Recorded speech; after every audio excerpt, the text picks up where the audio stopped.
October is Respect Life Month, and each month I like to preach on life at least once. I'm going to be a little brief today because I've invited a speaker, Helen Wynn from 3W, which is a women's health center here in Seattle, to speak after my homily.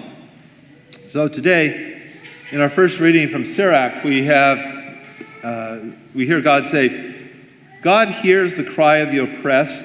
The Lord is not deaf to the wail of the orphan, nor is the widow when she pours out her complaint."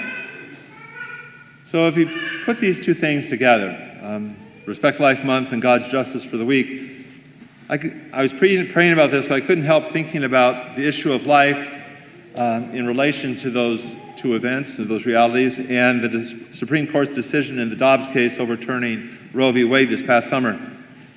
You know, for about a half century now, Catholics and others have been praying regularly, marching, speaking, teaching about the right to life for unborn human beings. And I know personally, every year I go down to Olympia and stand on the steps of the Capitol during January's March for Life. And it seems certainly for years like we were getting nowhere. But all in God's time. So he does listen to the poor and the weak. In our society, there are many who are oppressed. There's many good causes that we have to be taking part of in terms of social justice, etc.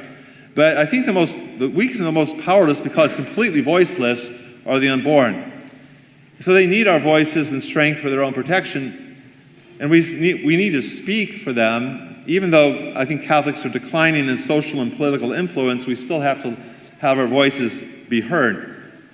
And this decision I think it was June, set off all sorts of political activity and lots of debate. And that, I think, for those who are pro-life, has raised perhaps our anxieties or our fears, and some of that was inevitable. But Dobbs doesn't outlaw abortion. It simply throws the question back to the people's representatives to decide how we want to regulate abortion. And that means there's going to be lots of debate, lots of turmoil, until some sort of social equilibrium is established where the law and the people's true beliefs on abortion are more closely aligned in the present. So again, it'll be a time of ferment. Both during that debate and after, our prayers and activity is still going to be continued and needed. You know, I was reading the second reading from 2 Timothy, where Paul is, in this letter, he's facing death. He says he's being poured out like a libation. His blood's about to flow. And he tells his favorite disciple, Timothy, "I have competed well. I have finished the race. I have kept the faith." So at the time of writing the letter, it had been many years since Paul had had that great conversion experience on the road to Damascus, but Paul did not falter in proclaiming the teaching and the hope that Jesus brings us. And he suffered for doing that. It came a great price, eventually, for his life.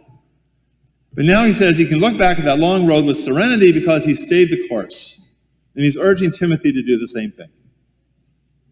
And I think that since Dobbs' decision, we are, as pro-life people, I think sometimes we're sitting back a little bit, both from an exaggerated sense of mission accomplished, but also from maybe being intimidated in the face of sort of this inevitable fervor of those who wish abortion to remain legal. But we need to return to the struggle for the unborn, because it's not over. It really just begun. Roe v. Wade made the political maneuvers, the speeches, the marches that I've taken part in some ways, political theater. The courts had taken the real power out of our hands, but now the stakes are real. Now we're praying for keeps, so to speak. And so it's not going to be easy. It's not going to be quick. It's not going to be neat. Maybe it'll take another half century. I don't know what's going to happen. But I do say, let us persevere in our prayers. Let us renew our commitment to stay the course and finish the race, knowing that God does listen to those who are in need, the poor, the voiceless, and will answer them in his time. And with that, I'd like to now ask Helen from 3W to please come forward.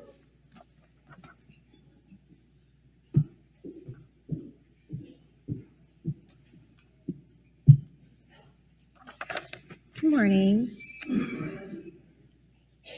My name is Helen Wynn. I'm the CEO of 3W Medical for Women, 3W Medical is a nonprofit women's clinic in the U District area, providing free and low-cost reproductive health. In your bulletins today, you'll find a postcard that goes into a bit more detail about who we are, what we do. We also have a table in the entrance that you can stop by after Mass. I was invited today by Father Nagel to speak since October is Respect for Life Month. My goal today is to make sure you feel walking away an urgency to protect and uphold the dignity of human life. I wanted to tell you about a patient we'll call Amber. Amber came to our clinic on a Thursday afternoon for an ultrasound appointment. She wanted to confirm if she was still pregnant. As she laid down on our exam table, Amber disclosed to us that she was pretty sure she was no longer pregnant, since she has taken the Plan B pill, as well as completed the process for an at-home abortion. But she wanted to come in and make sure the pregnancy was truly terminated. As my medical providers lowered the Doppler onto her stomach, silence took over the room. Amber was still very much pregnant. In fact, the baby was measuring at 27 weeks. It had a strong heartbeat, a beautifully developed spine. We were even able to see its eye sockets. Amber was completely shocked. She even said, "Wow, I guess this baby really wants to live." Our medical providers made sure Amber had the time to process the situation. They answered her questions and even suggested she reach out to me for any questions about adoption, since I recently adopted my baby boy last year. Amber agreed to touch base with me that evening. It was a really great conversation. I thought we really hit it off, and she was very open to the process of adoption. And we decided to touch base the following morning. The morning came, and I did not hear anything from Amber. Instead, we got a fax requesting Amber's medical records from an abortion facility that performed late-term abortions. I called Amber to see if she wanted to continue our conversation. Instead, it wasn't Amber that was on the other line. Her voice was harsh and shaky and scared. Amber cursed at me for calling her and demanded that I release her medical records. She screamed, "This baby is going to ruin my life. I need it gone." She hangs up on me.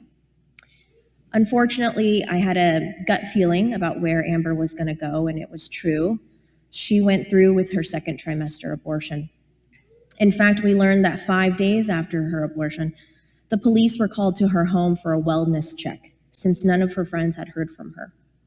The police broke through Amber's door to find her in a pool of her own sweat, disoriented with the rope around her neck she had tied. Amber was going to kill herself. And the whole time, while the police was helping her, she screamed, "Where is my baby? I want my baby. Please give me back my baby." Brothers and sisters in Christ, this is what a post-Roe world looks like in Washington state. We secured a victory for the unborn in many states, but the backlash has been severe in others. Fear and manipulation over the issue is worse than ever. Women are being encouraged to get abortions now before they are banned in the future. This is what happened to Amber. In the span of 12 hours, someone or something took hold of her and convinced her that the baby in which she was carrying was going to ruin her life.